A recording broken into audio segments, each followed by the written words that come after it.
जे चिजमा मन जान्छ हो त्यसको सेरोफेरोमा जिन्दगी अर्पण गर्दैन।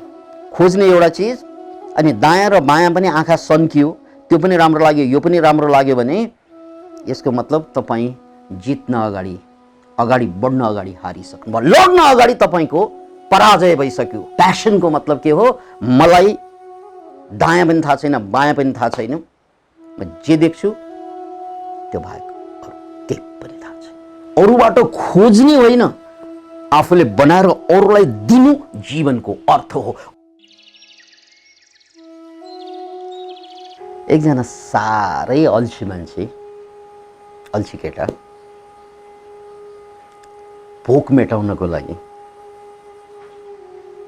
स्याउ चोर्न जान्छन्।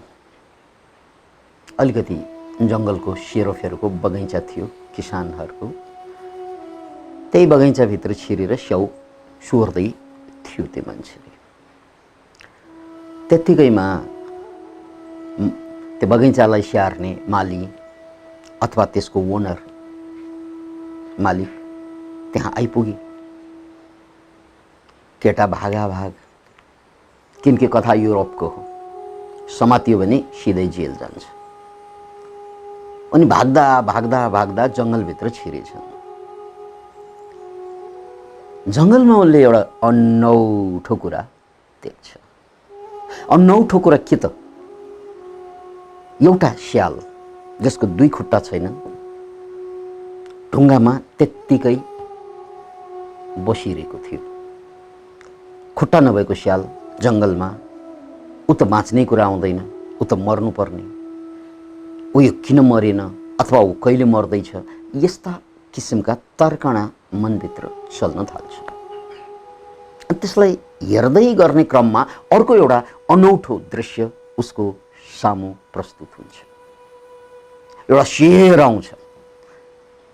शेर आउँदा उसलाई लाग्यो कि यो शेरले सायद यो स्याललाई खाइदिन्छ, र यो पनि लाग्यो कि शेरले उसलाई होइन मलाई देख्यो भने मलाई खाइदिन्छ। उसलाई डर पनि भयो, उत्सुकता पनि भयो। डर र उत्सुकता दुवै एकसाथ चलिरहेकै बेला फेरि अर्को एउटा गजबको घटना घट्यो।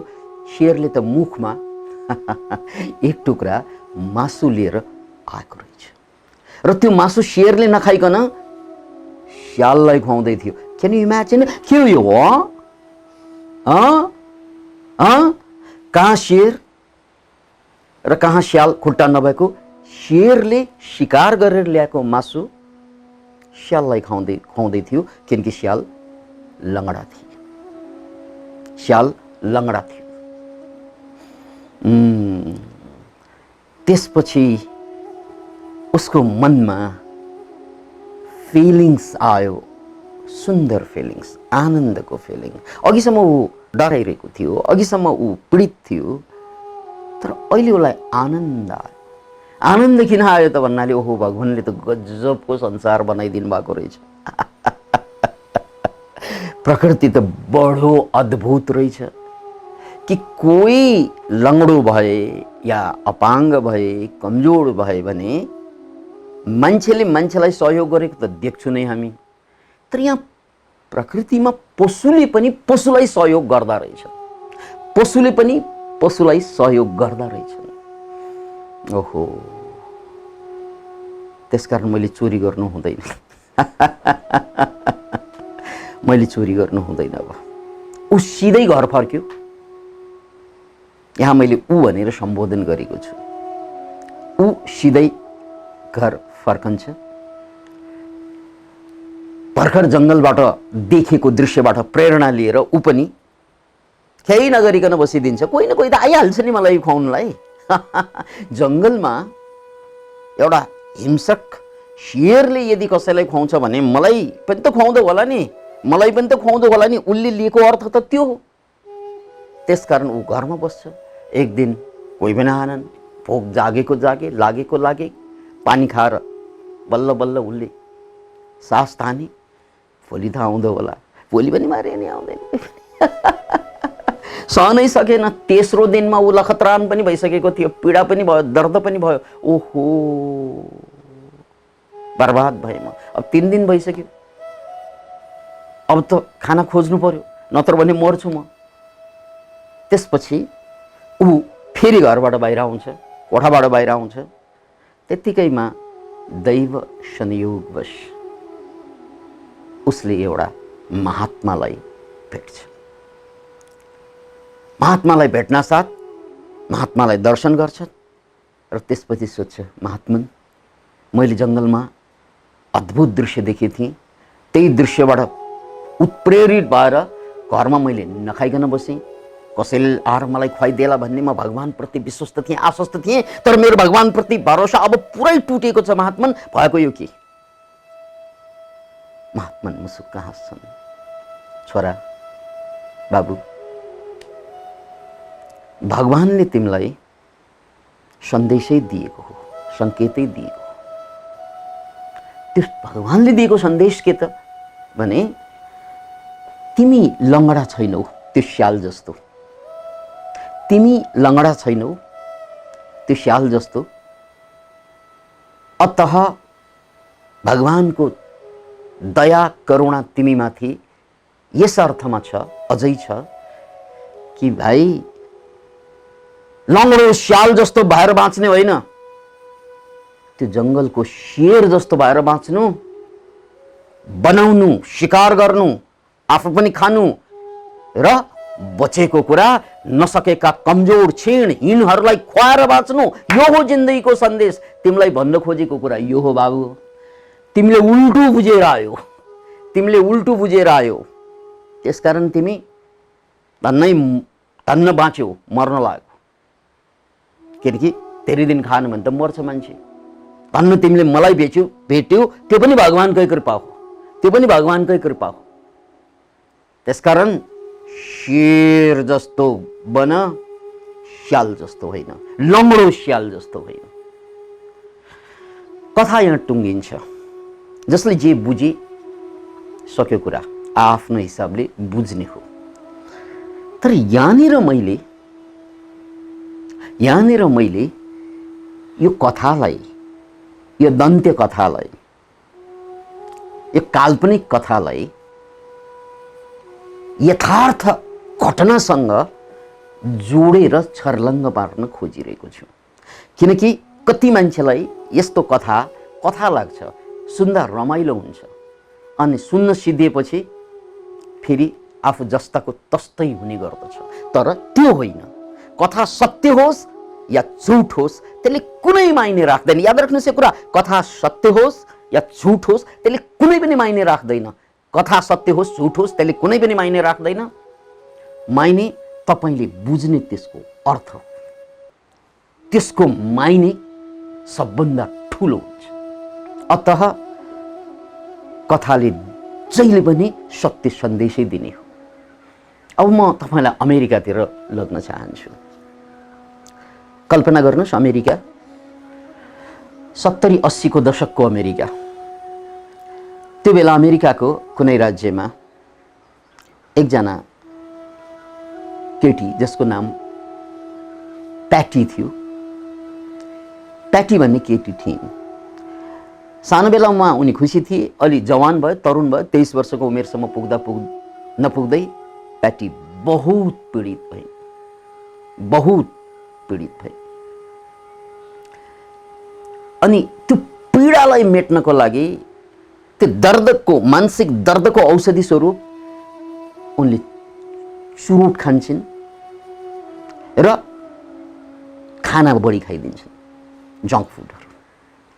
परिणाम स्वरूप उनी दिनानुदिन झन्झन मोटाउँदै जान्छन्, भद्दा हुँदै जान्छन्।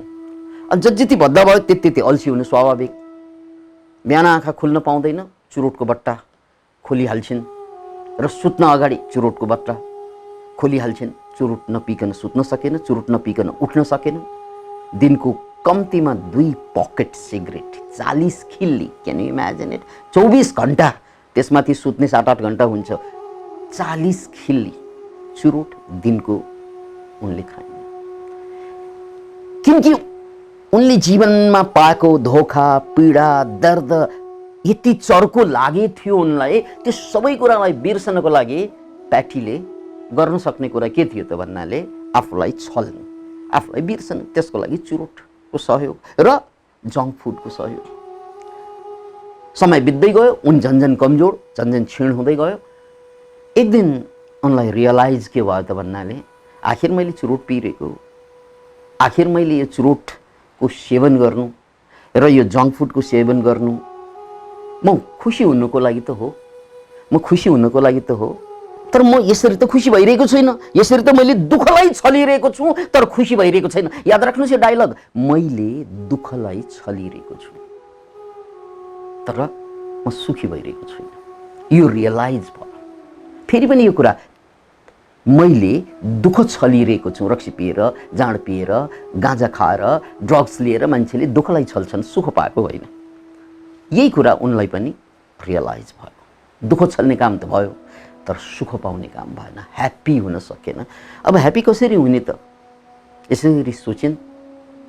त्यही बेला उनले टेलिभिजन हेरेर या किताब हेरेर या कतैबाट एउटा प्रेरणा के पायो भन्नाले कि कुद्ने मान्छेहरू एक्सर्साइजमा, थुप्रै किसिमका एक्सर्साइजमा मध्ये कुद्नु पनि एउटा एक्सर्साइज हो। यदि मैले राम्ररी कुद्न थालेँ भने रनिङ हाई भन्ने कुरा त उनले टेलिभिजनबाट सुनेकै होला, किनकि एक्सट्रिमली कुद्दाखेरि रनिङ हाई भनेको त्यो भित्रैबाट केमिकल, डोपामाइन केमिकल चाहिँ रिलिज भइदिन्छ। त्यो डोपामाइन केमिकल रिलिज भयो भने तपाईलाई ड्रग्सको आवश्यकता पर्दैन, नशाको आवश्यकता पर्दैन। उनी त ड्रग एडिक्ट थिएनन्, उनी त मात्र चुरोट खाँदै थिइन्। त्यसकारण यो त मैले सब सजिलै जित्छु, यो चुरोटको एडिक्सनलाई मैले सजिलै जित्छु उनलाई लाग्यो। र त्यसपछिबाट उनले रनिङ गर्न थाल्यो। रनिङ गर्नुको कारण वेट पनि घट्छ र खुसी पनि हुन्छ।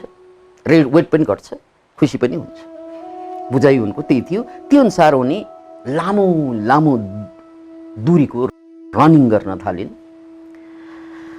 अनि एउटा यहाँ गजबको कुरा याद राख्नुहोस्, यो गजबको कुरा मैले यहाँ हाँसेर अन्डरलाइन गर्नुपर्छ।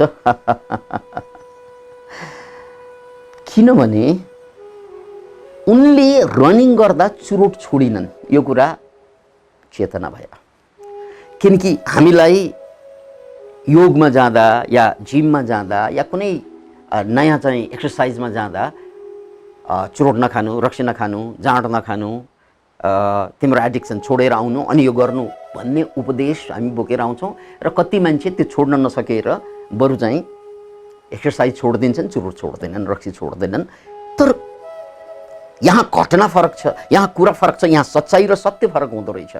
मान्छेको बुझाइभन्दा सच्चाइ फरक हुँदो रहेछ। याद राख्नुहोस्, मान्छेको बुझाइभन्दा सच्चाइ जहिले पनि फरक हुन्छ। मान्छेको बुझाइभन्दा सच्चाइ जहिले पनि फरक हुन्छ, किनकि बुझाइ जहिले पनि उहिरहन्छ, सच्चाइ परिवर्तनशील छ। सच्चाइ परिवर्तनशील हुन्छ, बुझाइ बासी सडे गलेको जस्ताको तस्तै रहन्छ। त्यसकारण बुझाइमा भर पर्ने मान्छेहरूले जहिले पनि धोका खान्छन्। यो कुरालाई पन्छाएर अब बिहान उठ्नासाथ चुरोट नै सल्काउने हो अहिले पनि। तर चुरोट खाँदै पनि उनले कुद्ने भने छोडेनन्, कुद्न भने छोडेनन्। हुँदा हुँदा हुँदा हुँदा बिस्तारै 2 महिना 3 महिना बितिसकेपछि उनको वेट घट्दै गयो, एनर्जी बढ्दै आयो, ह्याप्पिनेस चढ्दै आयो। फेरि उनले आफूलाई जवान तरुण भएको अनुभव गर्न थालिन्। अनि त्यसपछि अब उनको अर्को योजना के त भन्नाले, यति मैले कुदिसकेँ मानौ चाहिँ म ओलम्पिकमा भाग लिने मान्छेले जस्तै कुदिसकेको छु, शरीर पनि बनिसकेको छ, कम्पिटिसन अगाडि आइरहेको थियो। किन कम्पिटिसनमा भाग नलिने? उनले कम्पिटिसनमा भाग लिन्। त्यो कम्पिटिसनमा भाग लिइसकेपछि उनले रिकर्ड ब्रेक गरिन्। फर्स्ट भइन् मात्र होइनन्, त्यो बेलाको एउटा रिकर्ड उनले ब्रेक गरिदिन् रनिङमा। त्यसपछि त उनी देशमा, टेलिभिजनमा, विभिन्न मिडियामा उनी छापामा आइन्। र उनी अगाडि आउनुभन्दा रमाइलो कुरा के त भन्नाले उनको जीवनशैली, किनकि उनले चुरोट छोडेकी थिएन, त पछि छुट्यो, आफै छुट्यो। याद राख्नुहोस् यो कुरा। उनी यसरी अमेरिकाको स्पटलाइटमा आइसकेपछि उनलाई पत्रकारहरूले घेर्नु स्वाभाविक। पत्रकार मध्ये एकजनाले सोधे, ओहो तपाईको रनिङले तपाईँ जस्तो चुरुट पिउने मान्छे, दुई पकेट पिउने मान्छेलाई पुरस्कार दिलाउनु भनेको यो सबैको लागि प्रेरणा पनि हो, अचम्मको कुरा पनि हो। प्याटी डिलोनको जवाफ बडो अनौठो थियो। I didn't start to win a race. I started running to win my life. मैले रनिङ जित्नको लागि अथवा रेस जित्नको लागि प्रयास गरेको होइन, मैले त आफूलाई जित्नको लागि प्रयास गरेको। याद राख्नुहोस्, यो अद्भुतको वचन, यो मन्त्र तुल्य वचन छ। किनकि जित्ने हामीले आफूलाई हो, रनिङलाई होइन। जित्ने हामीले आफूलाई हो, दाइलाई होइन, भाइलाई होइन, संसारलाई होइन, दुनियाँलाई होइन, प्राइजलाई होइन, केही पनि होइन। किनकि जसले आफूलाई जित्छ त्यो प्राइज त त्यो आफूलाई जितेको उपलक्ष्यमा दिइने उपहार हो। प्राइज भनेको त आफूलाई जितेको उपलक्ष्यमा दिइने उपहार हो। तर दुनियाँभरका मान्छेहरू के गर्छन् भन्नाले ऊ रेस जित्न खोज्छन्, ऊ बक्सिङ जित्न खोज्छन्, ऊ टुर्नामेन्ट जित्न खोज्छन्, ऊ पैसा जित्न खोज्छन्, ऊ अरूलाई जितेर आफू माथि आउन खोज्छन्। र यस्ता मान्छे कहिल्यै पनि जितेको देखिएन। त्यसकारण जो जतिले चाहिँ जिते, पहिला त उनीहरूले आफूलाई जितेको। अनि पत्रकारले अर्को प्रश्न पनि सोधे, ओहो तपाईसँग त कुद्ने त बडो गजबको ट्यालेन्ट रहेछ नि त। उनले फेरि पनि खण्डन गरिन्, होइन मसँग त्यस्तो कुनै ट्यालेन्टै छैन। अनि जित्नुको कारण ट्यालेन्ट होइन, मेरो प्यासन हो। धेरै मान्छे यहाँ भन्छन् मसँग ट्यालेन्ट छैन सर, यत्रो उमेर भयो, 25 भयो, 30 भयो, कोही ट्यालेन्टै छैन, मसँग ट्यालेन्टै छैन। अरे यार ट्यालेन्ट चाहिँदैन, ट्यालेन्ट चाहिँदैन। तपाईलाई चाहिने चिज भनेको ट्यालेन्ट होइन, तपाईलाई चाहिने चिज भनेको प्यासन हो। जे चिजमा मन जान्छ त्यसको सेरोफेरोमा जिन्दगी अर्पण गर्दैन। जे चिजमा मन जान्छ त्यो बाहेक अरू हेर्ने अपराध नगर्नु भन्दैछ है। के नगर्नु रे? अपराध नगर्नु। तपाईले खोजेको चिज एउटा अनि अरू आँखा सन्काउन थाल्यो भने तपाईँ मानसिक रूपमा अपराधी बनिसक्नुभयो।